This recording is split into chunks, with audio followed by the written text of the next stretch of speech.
Putin's victory was triumphant. So what now? The world was not prepared for this.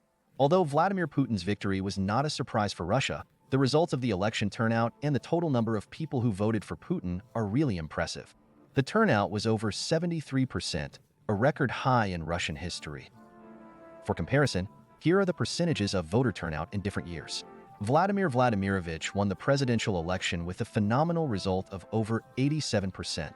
And this against the backdrop of his deliberate vilification as both a politician and a human being by the collective West. What Putin openly insulted wasn't of Western politics. That's been around for a long time. But you can add to that what Biden said about Putin having no soul. Vladimir Putin is the last person the West wants to see as president of Russia, and this has been going on since the 2012 elections. In 2011, the same Biden, being vice president, came to Russia and, as usual, talked not only within President Dmitry Medvedev and Prime Minister Vladimir Putin, but also with the opposition. There was a little piece about it in the Raiders. Biden meets with Putin, opposition leaders in Moscow. There is a much more detailed list of individuals, which opposition Biden met with immediately after the Putin meeting. To quote, State Duma deputies Nina Astanina, CPRF, and Oksana Dmitrieva, Just Russia, co-chair of the Right Cause Party, took part in the meeting with the U.S. Vice President. Leonid Gozman, member of the political committee of the Yabloko Party. Grigory Yavlinsky, co-chairman of the People's Freedom Party Boris Nemtsov and Vladimir Rizkov, and one of the leaders of the Solidarity Movement, Garry Kasparov. It's known where, when, and with whom. With whom and what was discussed at this meeting with the opposition a year before the Russian presidential election. Biden's point is not unreasonable. It's one thing for Putin to be prime minister and another for him to be president. The attitude towards Putin as president will be different. Clearly impressed by this momentous meeting for Russia, the oppositionists wrote about it on their social networks, but Kasparov, who is an extremist, distinguished himself and in fact revealed all the cards by writing a note on his website. Such a big hint of the beginning of the Arab Spring in Russia when Putin was elected president in 2014. Today, you essentially, firsthand, from a recent interview with Putin, that Joe Biden directly threatened him with an Arab Spring in Russia if he dared to go for another presidential term. And he organized the very protest movement of 2011 to 2013, the blossoming of the opposition, the rallies on Bolotnaya, and so on. Except it was presented to us all as the will of the people. And in reality, it turned out to be a direct foreign intervention with Western funding to overthrow Putin. It is noteworthy that then, in 2011, the so-called extra-systemic aggression, the opposition fully aligned itself with the West, clearly betting on the overthrow of Putin or some kind of coup in Russia made by the hands of the West, thus guaranteeing itself a soft and well-fed place in the Russian political establishment of the Russia of the future. I mean, Biden promised them. It didn't work, despite all the attempts, despite all the support of the rallies with Western countries, which covered it as a struggle of warriors of light against darkness. That's where the memes and Putin's opposition nickname, Darkest, came from. Next, another strategy of playing the long game was undertaken, where Putin and his entourage were tried to be vilified in every way possible over the years, including the investigation of Navalny, who was found to be an extremist, who was later found to be entirely funded from abroad. It is known that Navalny, who was an extremist, used 2 Bitcoin wallets in his projects and election campaign, urging people to donate to him in crypto, but forgot to consider the fact that the dates and amounts of transfers to the wallets become public. Heartless. The personal blockchain allowed us to calculate where the donations were coming from and where they were going, 99% of which turned out to be funding from overseas. In addition to oppositionists, other figures and bloggers were also involved, even those who had never before addressed political views on their channels. The famous science popper outside politics Dmitry Pobedinsky took part in such calls for unauthorized rallies, urging his underage audience to go to the rallies. The internet remembers everything, including his supposedly critical thinking and sober assessment of the facts.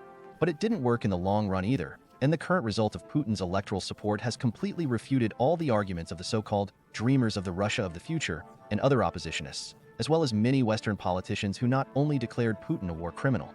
On March 17, 2023, the ICC International Criminal Court issued arrest warrants for Vladimir Putin and Maria Alexeyevna Lvova-Belova, but also openly forbade us Russians to vote for Putin under the pretext that it contradicts our constitution and is not in the interests of Russia, Europe, and the world.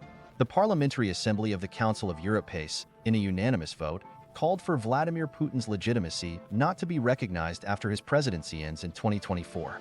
Unanimously approved the draft resolution based on a report prepared by Peter Omstinct of the Netherlands. The committee recalled the conclusions of the Council of Europe's Venice Commission that the refusal to limit the term of office of the incumbent president violates both the Russian constitution and the principles of international law. justifying it by the fact that it contradicts the Constitution of Russia, as well as meets the interests primarily of Russians, Europe, and the whole world, and then called on the whole world to join them in not recognizing Putin as president of Russia. They say it contradicts the Russian Constitution and the principles of international law. Yeah, that's it. You see, European politicians very much dislike Putin's amendments to the Russian Constitution in the All-Russian referendum. In 2020, more than 200 amendments have been made to the Russian Constitution, after which the principles of international law based on Western rules, which are literally integrated into the Russian Constitution, are now only a recommendation and not binding laws.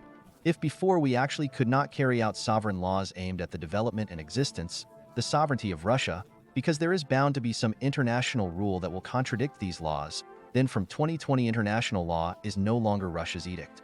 Of course, this greatly infuriates Western politicians, especially in Europe, since this very international law is enshrined in the Russian Constitution, was based on their international treaties of the Council of Europe.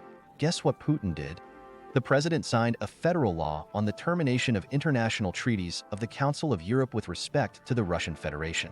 And it's not an edict. Namely, a law that passed all levels of readings, passed by the State Duma on February 16, 23, and approved by the Federation Council on February 22, 23. Now Russia can pass any laws without regard to the international rules imposed by the West, which we were obliged to observe even within our own borders.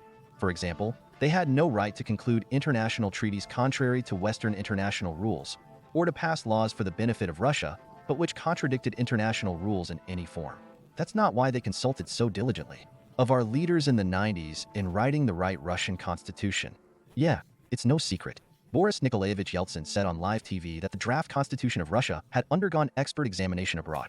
They didn't write it for anyone to dare rewrite it. That's where these very passé resolutions come from, where they call constitutional amendments a violation of the Constitution and decide who we Russians should vote for and who we shouldn't. Calm down. The EU and the US will choose their own presidential candidates for Russia and tell them who to vote for.